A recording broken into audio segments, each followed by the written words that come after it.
Start now and prepare for the future.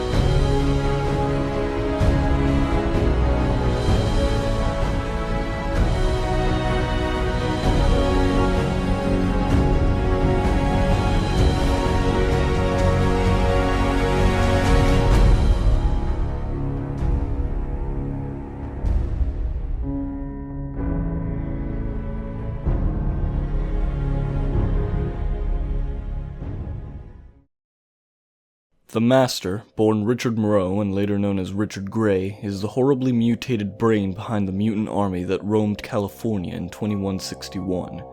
He was worshipped by the children of the cathedral, however he was eventually defeated by the Vault Dweller.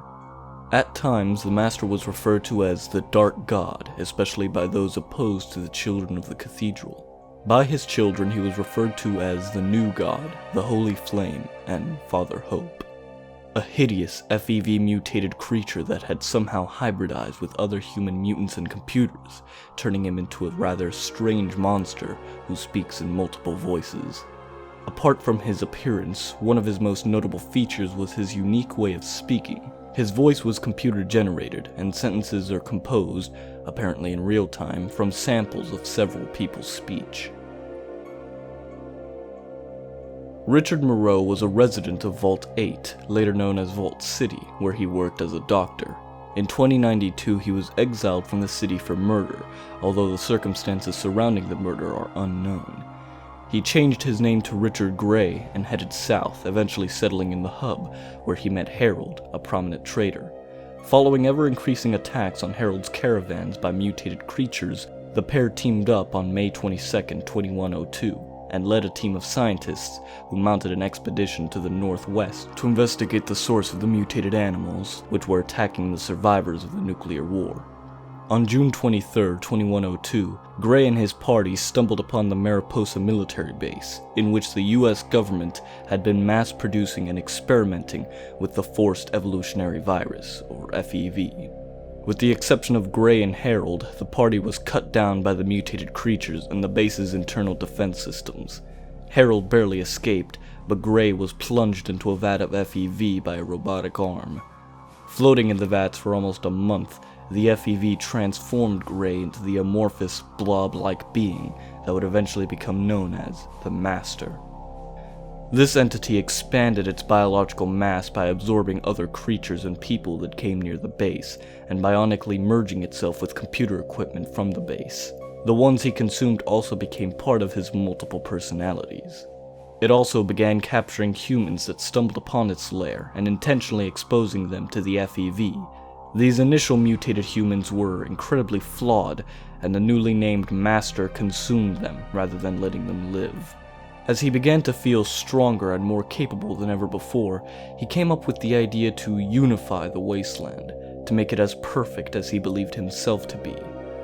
In January of 2103, the Master perfected his method of infecting or dipping humans, and began creating the super mutants, who followed the Master's every command. Unfortunately for him, as he began to dip others in the vats, he found the resulting creatures were not like himself. Most often, they mutated into brutish soldiers, losing much of their brain function. It became apparent that only those with low total radiation count would not suffer this fate. In 2130, the Great Winter occurred, causing a scarcity of human subjects for dipping, making it difficult to expand his army further. From 2131 to 2135, the Master started to abduct caravans for human subjects. Most of the caravan disappearances were blamed on desert monsters, steering away suspicion. Starting in 2137, the Master began to mass-produce supermutants, with 1 in 6 being successful supermutants. Only half of these successful supermutants became soldiers of the Unity. In 2152, as the influence of the Master's army began to spread throughout the wastes, the Master came into contact with a group of doomsday cultists, led by a man named Morpheus. Realizing the benefits of retaining unaltered humans in his service to act as spies throughout the region, the Master recruited Morpheus's cult into his service, thereby expanding his power. In 2155, the Master discovered the location of an unnumbered experimental Vault-Tec vault prototype, located just south of the center of the ruins of Los Angeles, now called the Boneyard. Seeing great opportunity there, the Master relocated to the Vault with his human cult followers and a portion of his ever-growing super-mutant army, and oversaw the building of a large cathedral on the surface above the Vault the following year. The cult became known as the Children of the Cathedral, and continued to be led by Morpheus, who reported directly to the Master. The cathedral was guarded by the Nightkin, which were super-mutant elite troops equipped with Stealth Boy technology.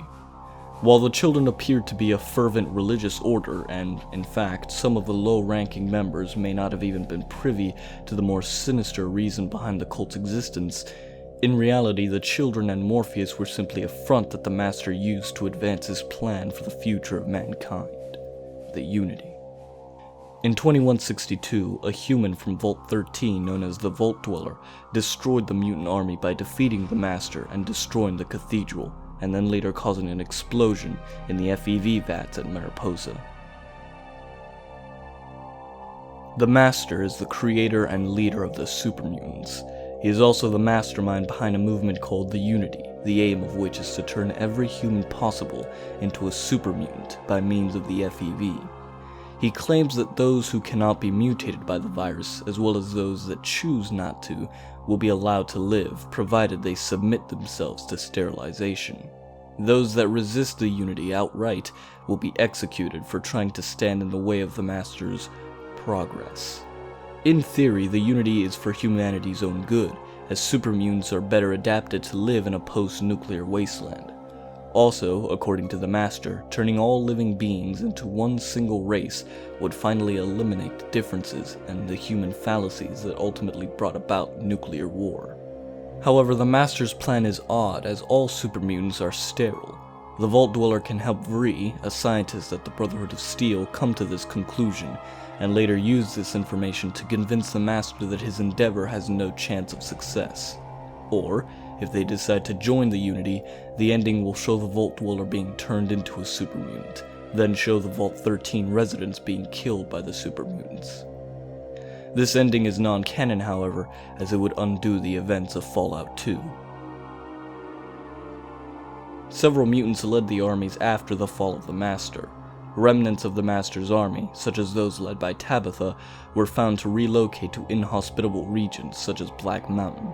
However, despite their lacking numbers in remote locale, they were still found to pose a threat to the populace of the Mojave Wasteland due to frequent and brutal attacks carried out against travelers. In his attempt to become master of all humanity, the Master tried to create guardians through gene splicing, but was stopped by the Vault Dweller before he could complete his plans. However, some of his creations have outlived him and continue to roam the wasteland. These abominations include centaurs and floaters, which are often found together, as though they feel some sort of kinship for one another. The Master had extremely powerful psionic abilities, able to project extremely vivid hallucinations that easily break the mind of any enemy without some form of mental protection. Besides his psionic abilities, the Master also has a genius-level intellect and incredible natural charisma, having rallied an army of sycophantly devoted humans and supermutant followers around him. He has mastered genetic engineering through his experiments with the forced evolutionary virus.